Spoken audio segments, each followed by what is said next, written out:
right, Don, we are recording. What's going on? Well, I want to welcome all the new people. And Paul just brought up a good thing here, swarm catching. I mean, if you don't space your frames just right, you're going to get a lot of that cross combing. A lot of times people don't think about it, but you could take a small strip of wax and cut it, hang it vertically in the hive.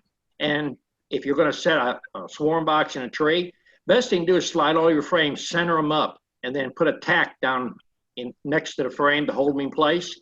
And just that little strip, 1 inch, and hang it vertically, the bees will kind of orient off of that a little better than just nothing. I don't know if Paul just set a box up empty or just put a box with frames with nothing in, but bees will do what they're going to do. So hey, Tiki, come here for a minute. It's something to think about. And another thing right now is we're going through hives, and they are busting out right now. I mean, they are building. Brad was over here, and he worked a couple of our mating nukes, our 5-frame boxes, and I actually let him do a change out. And we found, or Brad went through it and found that this year they're not working plastic at all. It looks like a roll of corn on the side, and they are packing everything else on other frames. So we did some change out, and we just dropped frames in. No starter strip, no nothing, but they dropped between frames that's already drawn out. Brad can give you a little idea what it was like working here today, if he's so kind enough to get. I see he made it back home. He's one of our new students up here, and he's going to be selling bees pretty soon. And we have a lot of other people selling bees in different parts of the country. So welcome, Brad. You want to say anything, Brad? Go ahead. Hey, guys, thanks. Can you hear me? Yep. Yep. All right, I appreciate it, man. Yeah, I had a blast working with Don today. It was a lot of fun. I got to see some cool things. We come back this afternoon, and a swarm was hanging out right in front of us, and Don, he pointed it out, and as we sat there, it kind of got bigger and moved around, and we kept waiting for it to land on something, and just all of a sudden, I had asked Don, I said, do you ever have swarms leave out and they come back and land in another box you have sitting around? And just within a minute or two, here they come, and they just come cruising right back into another box right in front of us. And so it was really cool to watch that and everything. But yeah, just those boxes are slamming. There was queen cells everywhere. It was really cool to witness. So I appreciate everything you did, Don. Well, I'm glad people are learning as they come over here. Sometimes I get little remarks, and E probably seen it too. I sit down a lot in my bee yard because I'm old, and people say I'm making more money sitting down than they do standing up and working hard. Very true. All right, so it looks like our first question is from Sam. Go ahead, Sam. Hey, everyone. Can you hear me? Yep. I just started beekeeping this year. I got 3 nukes, and I transferred them to 10 frames deep. After 2 months, it was just full. I added a medium. I'm in California. I'm in Los Angeles. So now both boxes are full. I decided to make a nuke off of those 3 boxes. Today I took 1 frame of brood and pollen and honey, one frame of each hive into the 5-frame nuke, and I add 1 frame of honey in there. So I leave them at the same yard that I have those 3 mother hives. So I was wondering to know if is it gonna work or no? I'm gonna add a mated queen tomorrow afternoon. So am I doing it right? Because I live in Los Angeles, I'm afraid of Africanized bees, so I didn't want to let them make their queen. Well, the idea you have, the way you're going about it, it will work, but you risk a lot more bees. When we're making splits here, we either use a queen cell and just a frame of honey and shake some bees in there. Because if you just make a divide and don't have a mated queen, when the queen flies out, the queen might not return, and you've lost enough bees there, you could have probably made 5 or 6 more splits. So what we're doing is more on the commercial end of it, where we play by the numbers. A lot of backyard beekeeping is walk-away splits. It will work, but you run that risk that if they don't come back, you lose a lot of bees. Also, you lose 6 weeks to 8 weeks of production. The thing is, I'm gonna add a mated queen tomorrow. So if you add a mated queen and you know the supplier, that's a good supplier, got good bees in that, you should have a split and you should have laying queen in there in 5 days. Okay, so I was worried that the bees will go back to their mother hive. So is it I reduced the entrance by entrance reducer, but you know they're very close. It's like 5 feet away from the mother hive. I make splits sometimes a foot away or 2 foot away. If you are worried about them drifting back, the best thing to do is shake some extra bees. Look at the ones that look real dusty, they're kind of faded out, the color's not real predominant. Those are usually your nurse bees. If you shake a frame of those in, those bees have not oriented to the hive where you moved them from, so they will stay in that box. But be careful reducing your entrance too much, because the hot weather, they can overheat pretty easily. I added a few holes with the screen. I'm watching your videos, like all your videos. I'm learning a lot from you. Thanks a lot. So I added a few 1-inch hole with the screen. With the screen. So I'm good with ventilation. Okay. So I'm gonna do the oxalic acid vaporization today for all my hives. Since I made this split in the morning, is that okay if I vaporize the nuke that I just made today in the morning, or not? If you just put a new queen in there and you made a split, I would hold off about 3 weeks personally. So you mean, can I just vaporize other hives and skip the other hives? Yeah, ain't gonna hurt nothing there. But when you introduce a new queen, I would wait 2 to 3 weeks anyhow. Okay, but since they're queenless now, I'm gonna add the queen tomorrow. Since they're queenless, is that okay if I just vaporize them, or it's better to wait for a few weeks? I'd wait a couple of weeks. Okay, perfect. Thank you.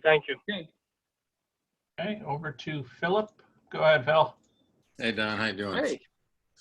Hey, couple things.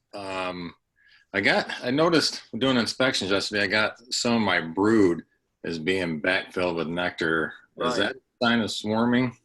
No, it's not really a swarm indication, but right now, I was pointing that out to Brad. As bees are hatching right now, they are backfilling. And best thing to do is do a checkerboard with new foundation or with no foundation at all.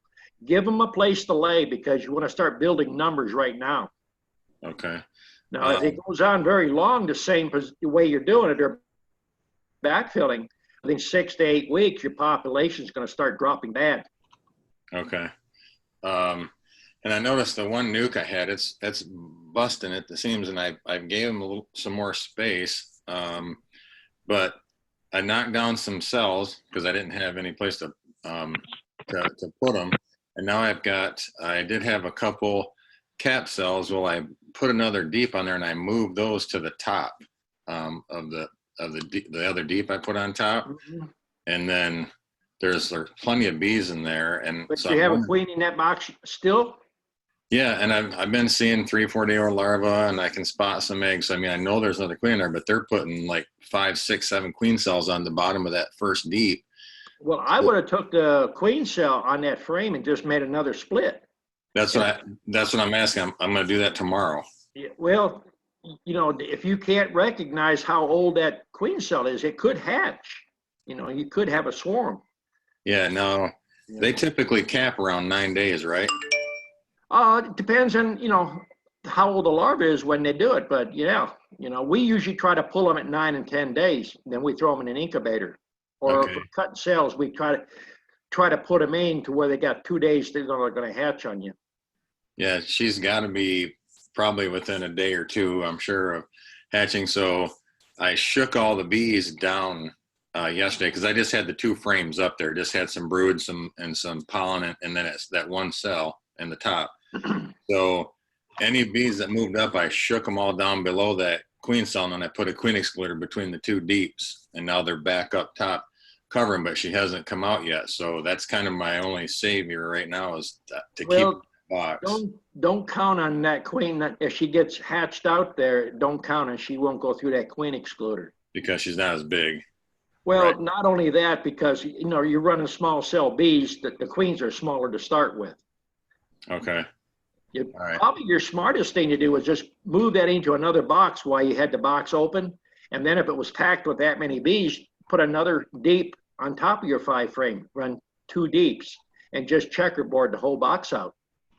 Okay. Yeah. A lot of times. And then that gives you enough resources. You go to another hive, you might have 5 or 6 queen cells in there. Then you can pull 5 frames out of that second box and make 5 more splits. Okay. So I'm going out there tomorrow, and so should I just, I got a nuke box, right? Should I just take the nuke out there, and if she hasn't come out yet, just move that and shake some bees off? And Well, I would move the bees with her, because if you try shaking bees, from no, another I mean, take what's on there, take the brood in that frame with them, and then give her some more bees, or just take what's there? Well, you could add some more from the same hive. Yeah, that's what I'm talking about. Yeah. Okay. Yeah. Okay. Yeah, because What kind of queen excluder are you using? Are you using plastic, or are you using a wood-bound metal one? the plastic one, not the wood bound. The plastic ones is not as reliable. If you're going to use one, get the ones with the round wire. We Okay. use those there when we teach how to shake packages, because we go through the hives and make sure the queen is in the bottom section. Then you put a queen excluder, you put brood above that. And then when you're shaking with new students, because a lot of times they got a bee suit on, they can't see what they're doing. And you Okay. smoke the front of the hive, and it runs all the bees up through that queen excluder. And you get a better package that way, because you absolutely get no drones that way. Oh, okay. All right. So it'd be okay just to get that, move that cell then first thing tomorrow, and then just take what's there and maybe a shake of bees or something. Yeah. Okay. Yeah, because I really don't want to lose any bees, but man, they just seem to make a lot of cells this year. It's a learning thing, no matter how many years you do it. Some years I do everything the way I'm supposed to, and I still end up losing bees. So bees are going to do what they want to do. Yeah. Well, I'm up to 5 hives now, so I'm at the most I've had so far. So we'll see. We got a long season yet, but You better build you another 20 boxes, because the season's just starting. and I feel bad now. I just can't. I can't keep ahead of them. Yeah. But no, I appreciate it, Don. Thank you. Okay. And over to Paul. Oh, got to unmute it, Paul. Go ahead. There you go. Don, you were saying, well, getting back to those swarm boxes, I put 5 frames in there, Yeah. just with plastic foundation coated with wax. But I didn't want to put no drawn comb in there.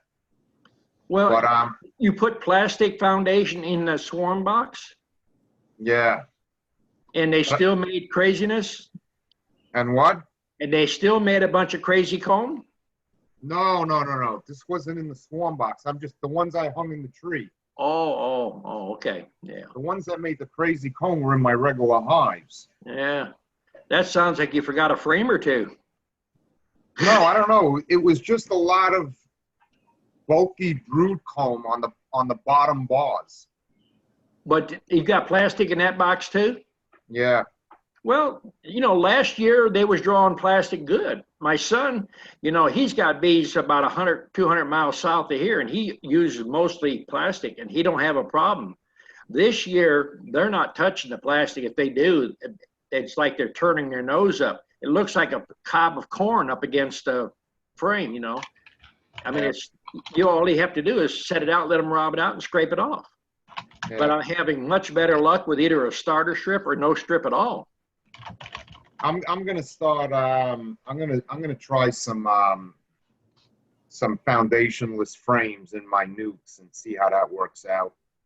You got to But, use them between frames that's drawn out. Don't use them all the frames. Yeah, yeah. But my question was also with the queen cells. When you say you can pull frames out with queen cells on them, won't they just continue to make queen cells then? Don't you have to move the original queen out of there? No, you don't have to do that. That's like saying you're tired of taking money out of the ATM machine. The more cells they make, the more hives you have. Yeah, That's a good thing. yeah. You know? All right, that's all I have for now. Okay, nobody else has their hands up yet. Come They're on, not don't bashful. shy. I'm gonna start calling on people soon. Paula's sitting on the end of her seat. She's got a question for you. Paula has a question? Yeah. That's because you like to pick on me. So I'm just wondering, you know, what I do is if I took a 10 frame brood box and I divided it up into a bunch of 2 frame queen castles. Right. So every time I find a queen cell, I put it in there with a frame of honey or pollen and a shake of bees and close it up and come back in 3 weeks and see if magic was made. Is that what you're sort of recommending to do? Well, you don't have to wait 3 weeks. 2 weeks, maybe. Well, if you got a frame and you say you had a queen cell on it. Yep, a queen cell. Or multiple queen cells. Yep. So if you're not trying to make a lot of queens, are you using plastic or wood and wax? Wood and wax. Okay, if you got 4 or 5 hives, you could take it, you divided a 10 frame up, so you got 4 compartments. Yep. And you got an opening facing 4 different directions. That's correct. So when you do 4 at one time, what we do is to show students how to make queen cells. We put the frame in there with the bees and the queen cell, and then we shake another frame over the top. Yep. And once we do that, then we have covers that go over each compartment that seals them down. Mm-hmm. And then go back in about 8 days, 10 days, you should have a queen in your laying. In 8 days after hatching? Yeah. Mm-hmm. Okay. If you've got, good flying weather, good weather and everything. Yeah. You could probably leave them in there for about 2.5 weeks, but after that, you're going to have to pull that frame of honey out and put a blank frame in there, give them a place to work, or they're going to make more queen cells. Yeah. I guess up here in the Northeast, it's ranged 75 days out of the last 90. So, yeah. As long as you're having good results, you're having fairly decent results. Yeah, I mean, I'm hitting about 50% right now, which, we should be more, but the weather's not. Well, a lot of times you can do everything right, and that's about the easiest way to make queen cells, unless you bump those cells when you put them in.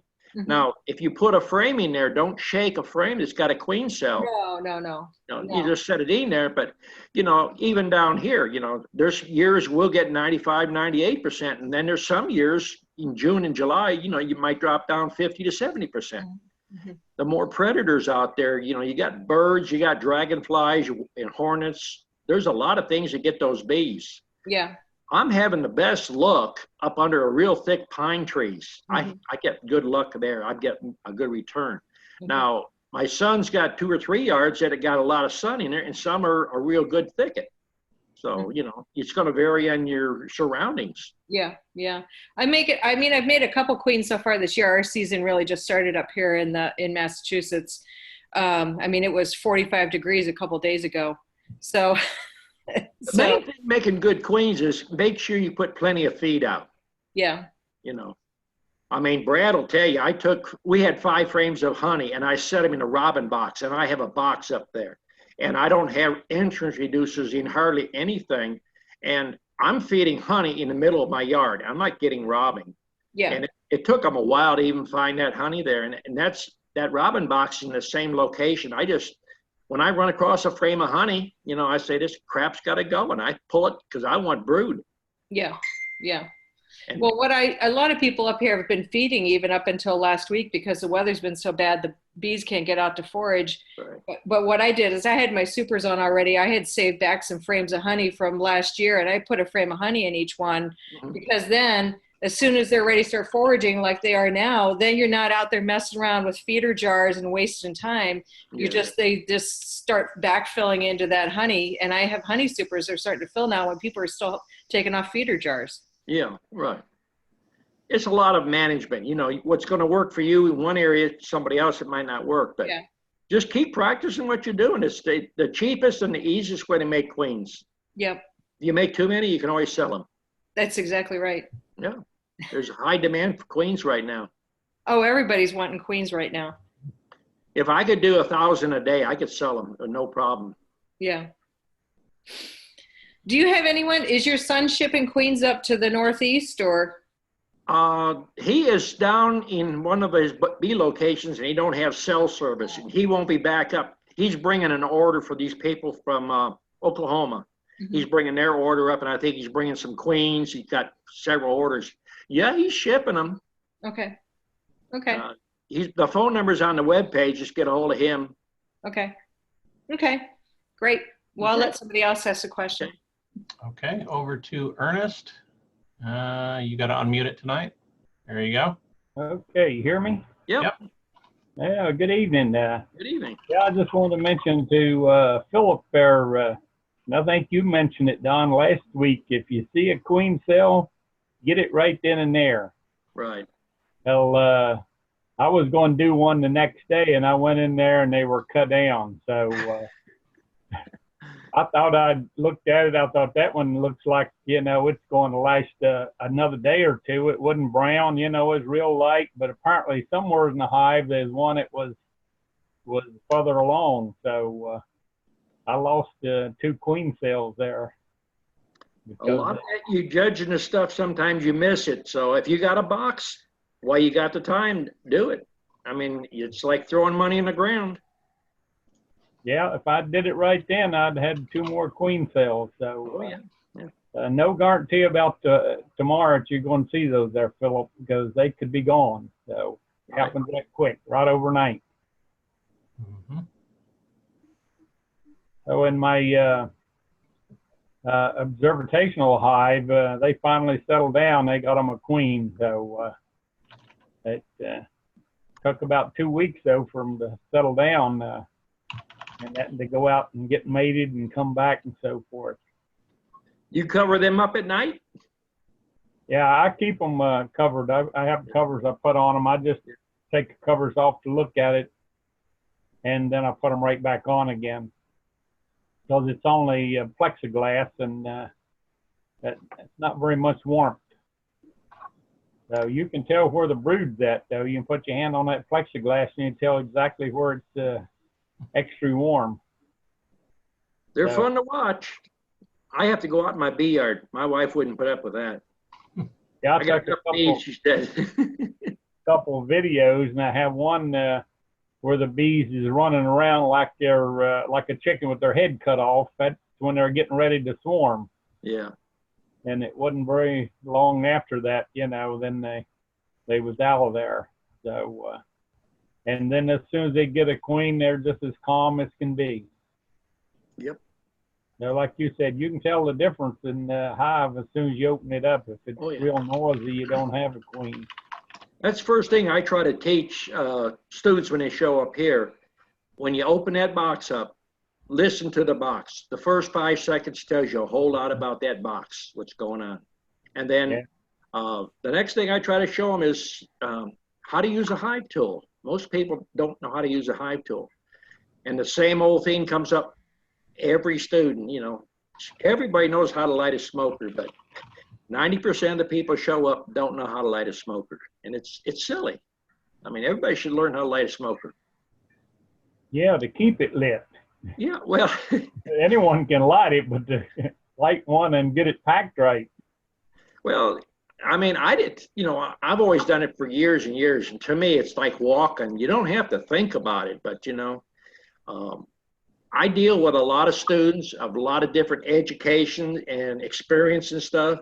And it seems like the longer they're in bees, the harder it is to teach them and hard to break old habits. And I've had students here that barbecue the bees before they even open the beehive.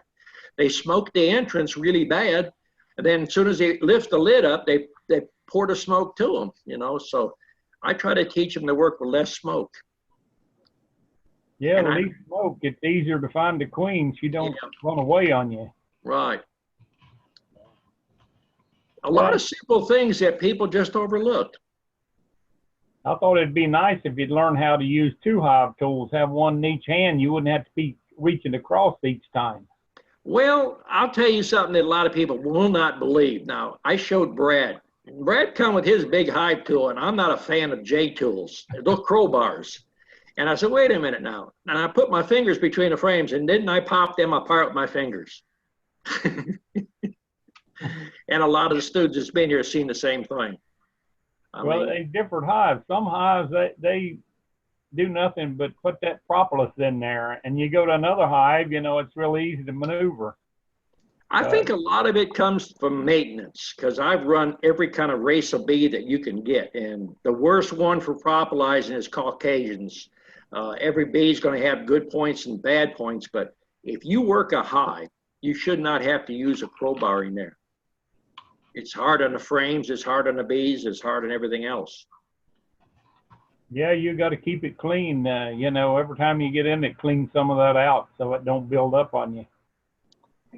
And another thing too is right now, everybody's having problems with their hive beetles. And I think Brad said he counted 2 or 3, and he went in a bunch of hives today. So if you do your change outs and maintain your hive, you shouldn't see a lot of them.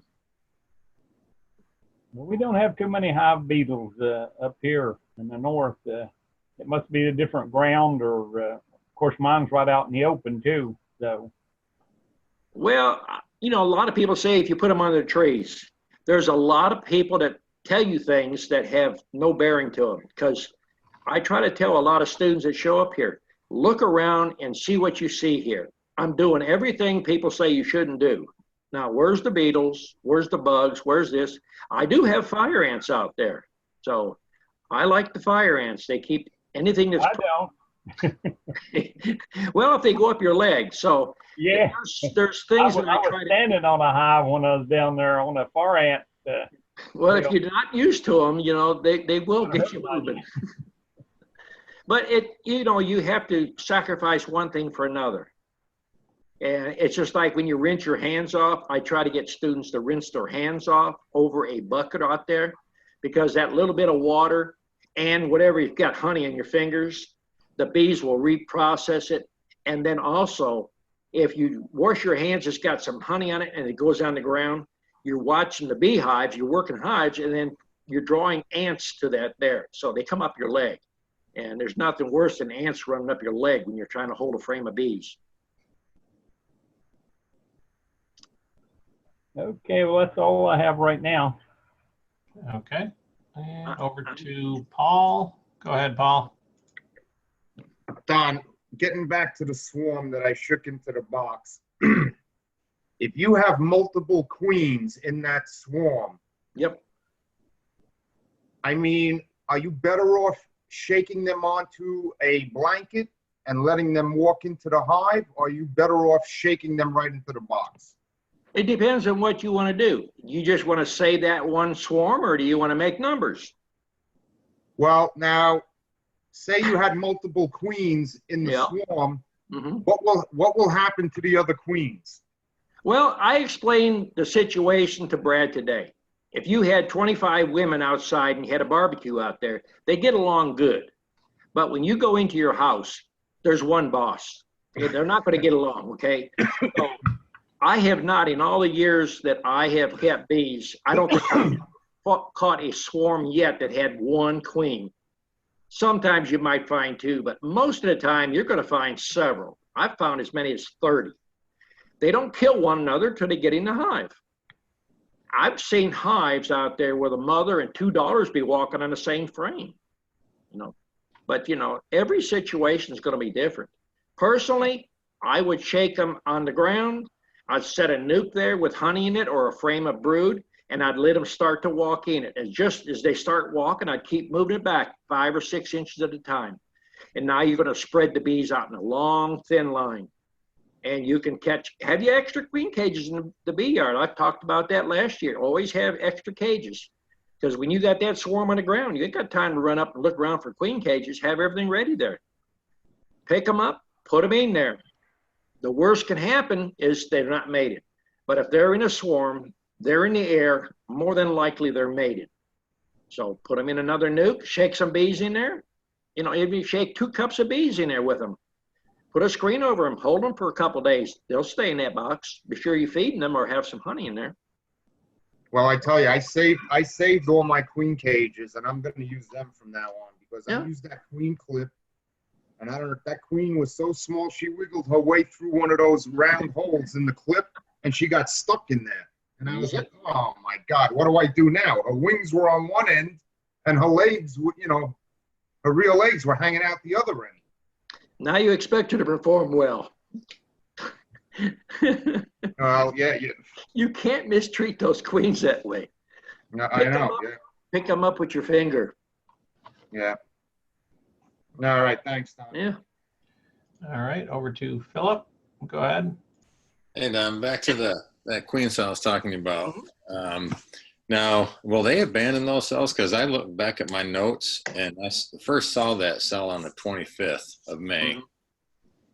So if that wasn't hatched or emerged as of yesterday, do they abandon them? I mean, because like when I'm showing students how to catch queens and stuff out there, and I showed Brad that today, and there was frames that had cells on, and I asked him, is there any bees on the cell?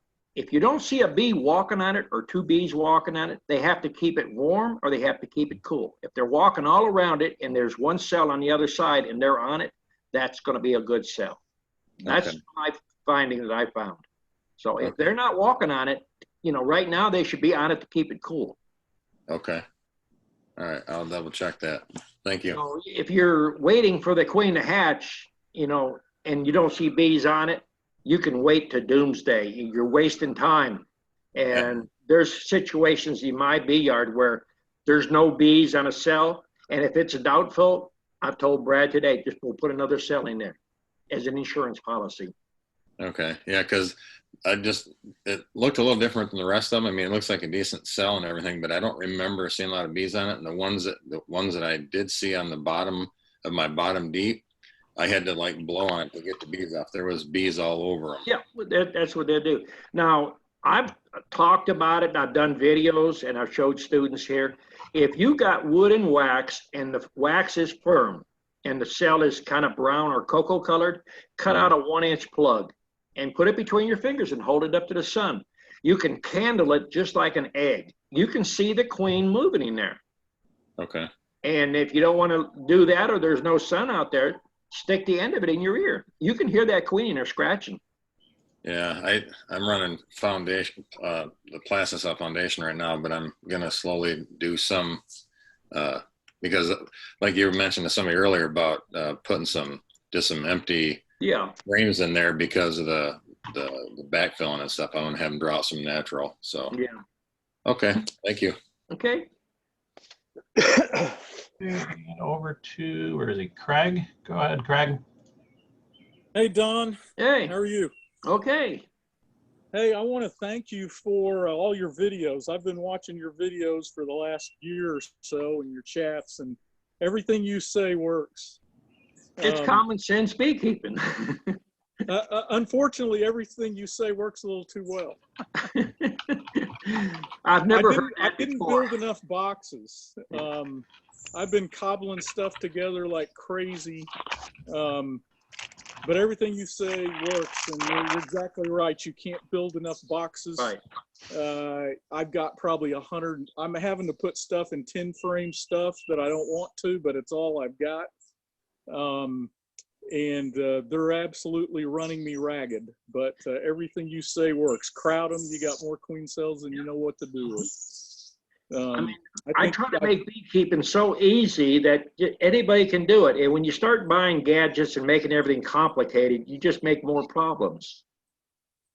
Well, you're right. I mean, I will learn to make more boxes. I absolutely will do that.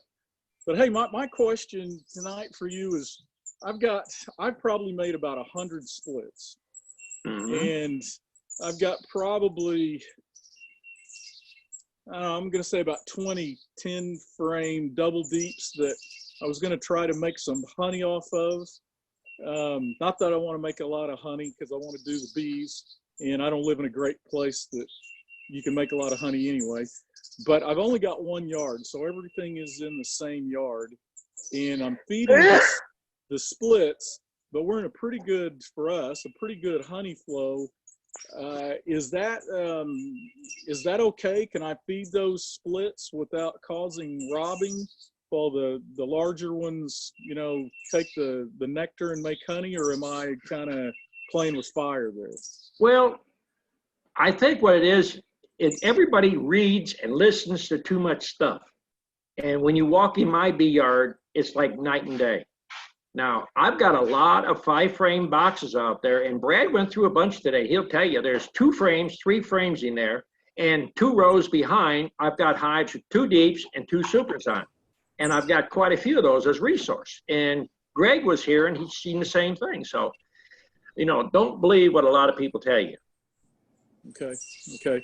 So when a dearth hits and you're feeding open feeding and not feeding, you know, in the hive, or I'm feeding, you know, pop bottles and stuff on top,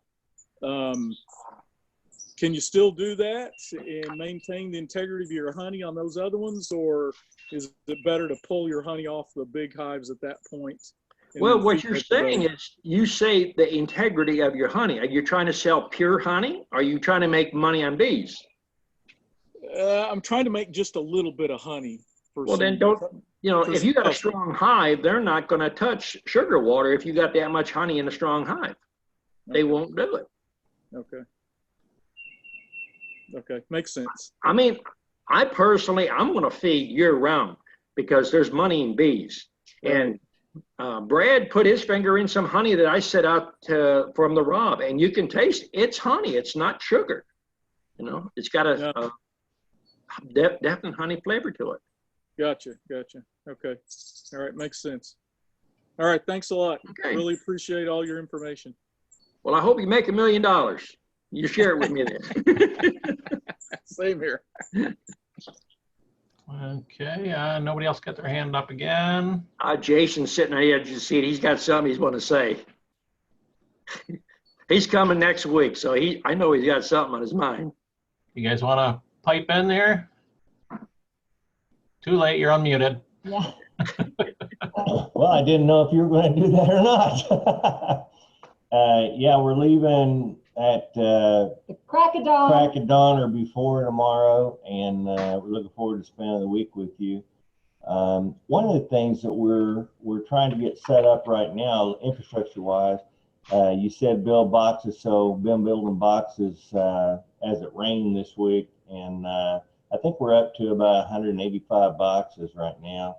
And then I talked to the guys over at Croc Ridge or whatever it was, Antler Ridge, and have worked with them to, you know, potentially get. I've got 2 different wood making shops that have quoted me back for right at $5 to $8 a box for a 5-frame. So those of you who are needing bulk boxes, I think that's a really good value.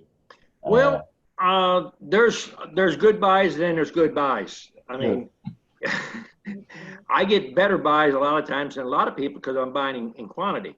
But if you're getting a box for $5, that's a super good price. I would have to send you a sample or 2 or get one. Look at it. Now, I have bought from Antler Ridge without seeing them, but I talked to 3 students that bought boxes, and I went on their opinion. I said, is it a good box for that money? And they said it was an excellent box. So and I'm happy with them, other than, you know, the next ones he builds for me, I'm going to have him make rabbit joints. These are all box joints, and I'm not a big fan of box joints on a beehive. They just don't hold up. Yeah. They might look pretty, and that's it. Well, what he actually quoted me was for finger joints, both places for finger joints. And, they're box joints. Yeah. And, finger joints are usually for cigar boxes. Dovetails are for cabinets. Yeah. And, but he said, I can make whatever joint you want. You just need to tell me what you want. We can spec it out, you know, as you want to. There's a wood shop up in Pennsylvania that makes a really good 5-frame, whole 5-frame Nook for $20. And that's delivered, you know, 300 units delivered to Oklahoma from Pennsylvania. So shipping is a big part of the overall cost when you start trying to get stuff in. Yeah. If you buy enough from somebody, they will either deliver it or they have shipping. You know, that's one reason I stopped selling any kind of bee supplies. I mean, if I have a student that wants to buy some wax that we make here, foundation, I'll sell them some. But I can't compete with the big guys. They get such cheap rates. By the time you figure your labor, and if you've got free wood, free labor, and shipping, people, you know, they just don't want to pay it. So I absolutely agree. there's a lot more money in selling the queens and the nukes, you know. Yeah. Time's money, right? Right. That's it. We'll see you. We'll see you next week. Okay. Be prepared to do some work now. I'm ready. All right, and let's see, over to Steve has a question. Go ahead and unmute it, Steve. There you go. I keep getting, I see in reports about Tennessee and South Carolina have an American, what is it, a foul brood, American foul brood? Well, there's always going to be rumors about everything. I have not personally seen it for probably 40 years or more. And really? Everybody's freaked out. I was wondering what the heck is going on. I'm seeing all these reports. And if somebody had put a report up that they actually seen it, I would question them and ask them what it smells like and everything else. Yeah. I mean, most people that talk about it, you know, it's like everything else. They'll talk about it. They never experienced it, seen it, or had anything to do with it. If you got foul brooding in a bee yard, you can smell it before you open a hive. You can get 300 yards from it. You smell it. Even the European type? It's not as noticeable. But, you know, if you're managing your hives properly, you shouldn't get, you know, chalk brood and stone brood and, you know, those things there can be treated. European foul brood. I think a lot of that European foul brood comes from basically damp areas or screen bottom boards where the damp ground is coming up. It's a fungus that's getting in there, you know. Oh, I see. You know, I don't put terramycin or any antibiotics in my hives. The only thing we use is we use tea tree oil in the spring and the fall. So that's an antifungal and it's more natural. And we feed, you know, essential oils in the spring and the fall. So between them, you know, I haven't seen stone brood. You might see diarrhea, you know, on the hive once in a while, but that's usually when you got a week, 2 weeks where the bees ain't flying. You get that a lot of times in December, January, or sometimes in February. I got to unplug this. Okay. You having a rave over there, Steve? Yeah, this is my my music room, so I got this coming on once in a while. You better get over there and start singing with Greg. Yeah, I'm gonna. Team. Yeah, I got a load of equipment in here, but I'm getting up to where my bee boxes and everything, and it probably is just as expensive as my equipment there. And they're eating me out of house and home. Your 2 nukes are doing really great. Good. And I'm filling up the feeders every 2 days. Well, it's time to start splitting then. Yeah, I got 2 nuke boxes by the first nuke you sold me. Yeah. They're side by side. They look pretty good. They're all 5-frame nukes. And I got a package of 4 more coming. But I'm kind of into, how do you sell these? I'm reading the Georgia law. And I'm finding out that you can't sell anything unless you register with them. And I don't know what to do with all that. No. In Georgia, you can sell bees right off your property. The only problem you have is you need to be inspected if you're going to ship interstate commerce. Yeah. You know, that's the only thing. I've talked to 2 different bee inspectors from Georgia, and even commercial people, sometimes they don't have time to get around. There's such a shortage of the bee inspectors, they can't get around.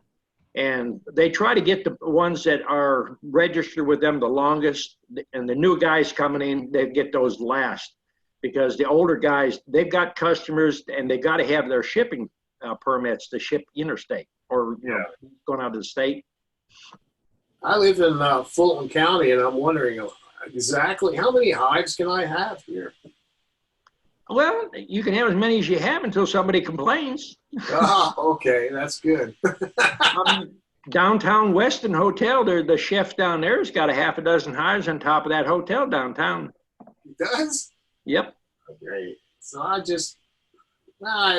some of my neighbors know, but the ones on the back, I don't think they do. My concern is, they got to stick pesticides through their fence or something like that. Yeah. Well, you shouldn't have no trouble selling any nukes. If you got nukes for sale or queens, I mean, on this chat here, tell people where you're at. I mean, they'll come and get you. You take commercial class, we'll put you on our page. Well, I'm going to do that, but get on the they extended work another month. I'm a temporary right now. They brought me back, so they gave me to the end of this month. Mm-hmm. We'll see what happens, and I'll probably come up and see you soon. But yeah, I got 3 active hives. The one package I got from Mountain Sweet Honey is poor. It's doing bad. But I took a frame of brood and larva out and put it in there from your strong hive. See what happens. And tomorrow I'm going to do the inspection. But I got 3 active hives. I got probably 5 more 8-frame boxes and medium-sized supers for honey. Well, if you found you a couple people where you could put some hives, you could expand out. Yeah, I have a son that I can go over to Woodstock and probably put about 4 over there or 3 or more over there. But I got to do the splits, and they seem to be doing so well. I'm afraid to kill the queen. You ain't gonna kill the queen. Just be careful when you go in there. Yeah, but I'm really careful. We talked about when you picked that nuke up that you got from, a competitor. I try to tell people what you should look for when you buy. If somebody just hands you a box. Yeah, it was a ship package. Oh, yeah. And I put one of your son's queens in it. Yeah. And, I seen her on there 2 weeks ago, but I went in last week. 3 weeks ago, I seen her in there when I dropped her in there. A week after I dropped her in, I seen her on the frame. And then a week later, I did an inspection. I didn't see her. Well, was the hive quiet? It's a little noisy. I think it's a little noisy. And as soon as I opened it up the other day, they started flying around. And I wasn't protected, so I didn't spend much time in it. Well, it's hard to say, but sometimes you get a bad package and you try to put a queen and get them going. It takes a little longer than. Sometimes it's better just to drop a frame of brood in there. It boosts them up a lot quicker. Yeah, that's what I did 2 weeks ago. I took one out of the strong hive, the first nuke I bought from you, and I put a frame in there. Yeah. And then I've been hearing about the plastic stuff. I got a lot of plastic.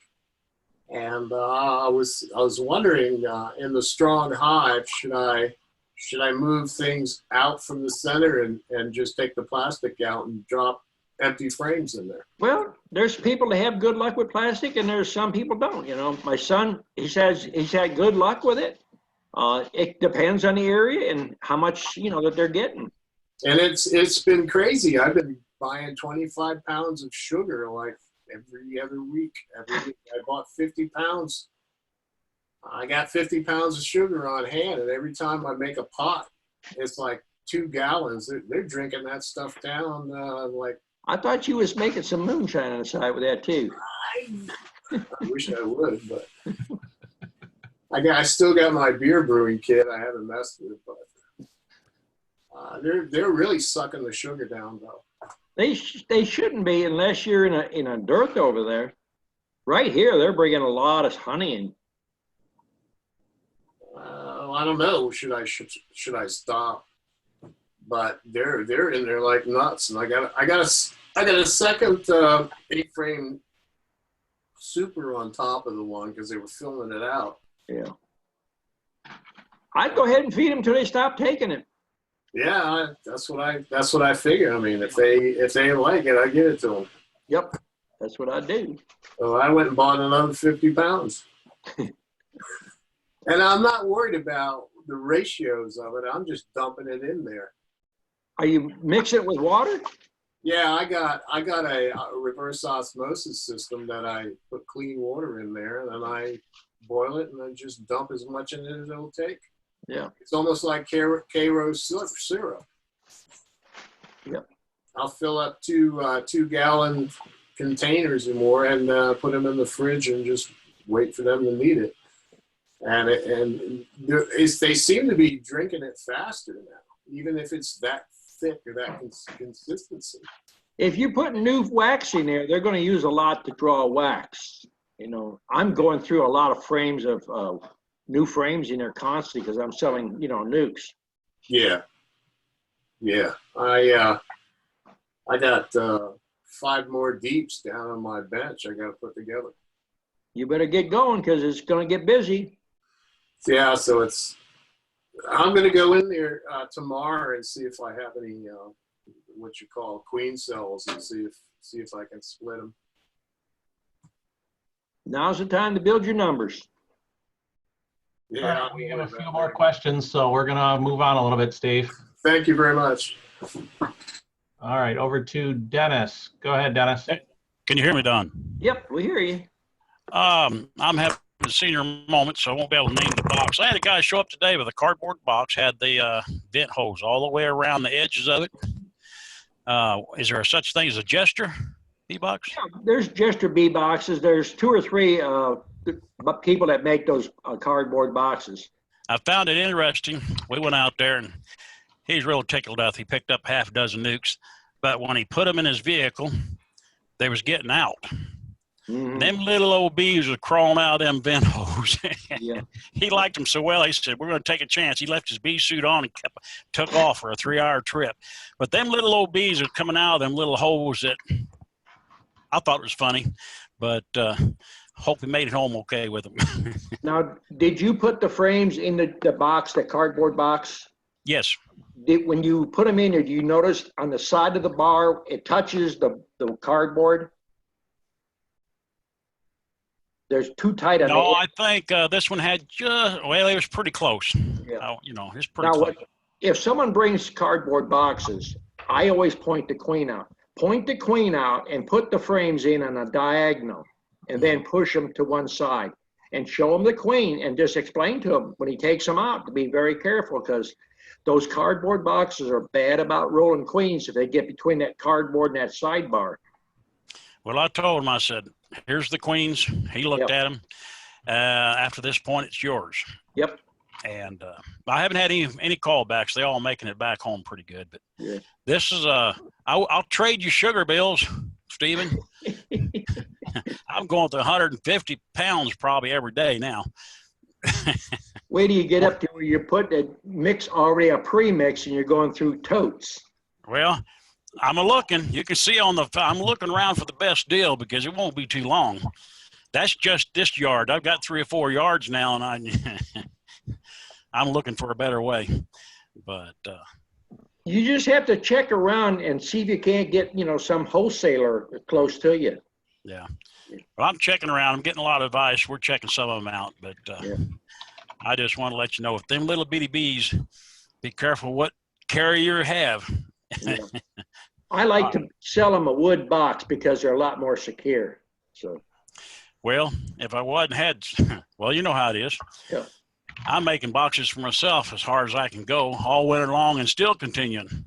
They're going to have to bring their own box now for a while. Now, you might run across it, but what I always tell people, or my wife will tell them on the phone, if they're going to come pick up nukes in their boxes, it's new boxes, no junk stuff, because you don't want someone, because a lot of times people will try to come with a dozen boxes and they might have a dead out on the truck, and you don't want that stuff in your bee yard. No, every one of them come with new stuff, or they're not allowed on the place. I make that clear. Yeah. It's too much money invested to lose out now. Yeah. Well, I try to mention it when that, it comes up, because a lot of people don't think about it. Yeah. Well, so far I've sold a bunch of nukes, and I'm still way ahead of what I started off with. They keep multiplying faster than I can sell them. I must be teaching something right. Well, if I'd spent 3 days down there, I'd have to hire help. Well, As it is, I only had a little bit of moment time with you, so it's going to take a little longer. You come back more, The more you come, the more you're going to pick up. Well, I got my GPS coordinated. This time I'll make a straighter shot than I did last time. Won't take the scenic route, huh? Yeah. I'll wait till winter. I'm too busy right now. Too many bees. That's a good I appreciate thing. it, though. Okay. All right. Thank you. Okay, over to Anthony. Go ahead, Anthony. Yes, hello, everybody. There's always a lot of back and forth about plastic. Some like it, some don't like it. It works, it doesn't work. Richard Bittner, I'm pretty sure Richard's running 450 hives right now. Every frame in that 450 hives is plastic. And he's posted some beautiful pictures. But Richard's all about honey. He's a honey guy. So, the plastic is much easier for him to work with his honey business. And I'm pretty sure that Stan Gore runs all plastic. E, do you know? I'm pretty sure Stan runs all plastic too, doesn't he? I'm not 100% sure if he does or not. Yeah, I think he posted that. And he's another one that posts pictures of wall-to-wall brood and honey and whatnot. So I guess, it does work, right? Well, the main thing is you got to have enough nectar, or you got to feed them good. And another thing is you got to have a strong hive to get them to draw it out. See, where I'm doing the opposite. I'm running minimal resources and we're feeding, but there's not a lot of bees in there. And then it defeats my purpose because I want to cut cells, and it's hard to cut cells plastic. So yeah, I know it's you got to weigh one thing for the other. It's like I have people come here that want to learn to make honey. I'm not a big fan of it, but I'll teach them to make honey if that's what they want to do. Everybody has to go down the road that makes them feel the best. I've tried all versions of foundation, and it just seemed like it took mine a while to get on plastic, and they were building it very slow because I'm actually not, I'm not in a good location anyway. And I have the best luck with just a starter. I put a starter strip in there, and they take off on it, and they go. And what Dennis said about the bees getting out of the box, if you try to lock them in there and there's a way for them to get out, they will find it. When I went to bring my bees back from pollination, I went over there at 7 o'clock at night, and I put a piece of duct tape over the entrance. And, next morning I went back, and, 3 of them were fine, put them in the car, and I brought them home. But there was one box, the whole front of it was covered with bees, and they had discovered the 1/4-inch Pro-Vape hole in the back that I didn't tape up. So they were all coming out the 1/4-inch hole in the back. So I taped up the 1/4-inch hole, and I said, okay, we'll get them tomorrow. So I went back that night, and because I left I'm going to leave it there all day, so I opened up the entrance. And then I went back that night, and I taped up that entrance. Went back the next day, 300 bees on the front of the box. They had found there must have been just enough room for them to get out underneath that cover, because I see them going in and up and under the cover. I had to go back 3 times before I got them tightened up where I could put them in the car and bring them home. So if there's a way for them to get out, they're smart. They'll find it. They will find it. Yeah. And Dennis, next time you go to Georgia, leave that damn GPS home. You get to see more of Georgia. It's a beautiful state. Okay, that's all I got. I know we're getting to the end. Go ahead. Okay, over to Paul again. Go ahead, Paul. Don, if you run a starter strip, do you recommend wiring the frame? Do you have to, or can you just leave it without wire? I have not wired in 45 years. I have not put fish in line in for about 5 years. We used fishing line in place of wire because if you cut a queen cell, you can cut the fishing line. And we done that for support when we ship nukes. So we don't ship nukes. If we're going to ship them, we ship them on plastic now because they'll break down with the heat. A starter strip actually does, you know, you think about a tree. They don't stop at the bee supply house and get plastic or get, you know, a starter strip or frames. They seem to do pretty good without the beekeeper, and they make good straight comb. So I try to take and learn from nature, and that's why I try to keep it as simple as possible. Yeah. All right. Well, tomorrow I'm going to be building some 5-frame supers for my Ross rounds. I want to put them on my nukes because my nukes are getting packed. So I want to throw those on and see how they fill them up. They'll fill them up now if you got a good strong box. You know, if you're not more than 24 inches high, you need to put a queen excluder on them, or you got to be at least 24 inches high. All right. Well, they're deep, so. Well, that's only 18 inches, 19 inches. So you think I should put a queen excluder on them if I'm going to put the Ross rounds? I would, just to be safe, you know, because, you know, you're compacting those bees. I have seen 3 deeps. I've seen occasions where queens went that high. It's not normal, but they will go. 2 deeps and a medium, most of the time you're safe, but not all the time.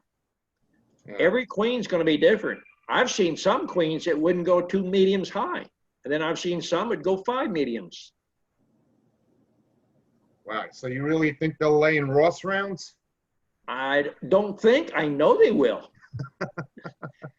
You can put jars upside down on a brood chamber, and they'll come up and they'll fill honey up in the jar for you. All you have to do is screw a lid on it. You got jars of honey. Yeah. Sell them at the fair. Well, another week here, the honeysuckle should be blooming. So that's when they pretty much say that's when the honey flow starts. So I want to get those on there for that. Well, make sure you build your supers for those Ross rounds because the frames are shorter, you know. Yeah, no, I bought your plans, so I have them. Okay. Yeah. All right, thanks, Don. Okay. Okay, looks like the last question for tonight will be David Holloman. Go ahead, Dave. Hey, Don, I was just going to tell you I'm still alive and I'll be back next week. Well, you can help the people from out of state too. David likes to meet everybody that comes up here. I think he knows everybody from one side of the country to the other. Oh, I really enjoy meeting the folks on the chat that come down to Don. It's just really cool putting names with faces, and it's fun working with the people coming out there and seeing how their first reaction to walking around Don's yard and doing things the way that he does it. It's a lot of fun. It's a learning experience for some. Yeah. But yeah, I was out of town a little bit this week and had some things going on, but I'm looking forward to being back at the Fat Man Bee Yard next week. Okay. The official greeter. All right, so that'll do it for tonight. We'll be back in 2 weeks. Thank you, Don. Thank you, everyone.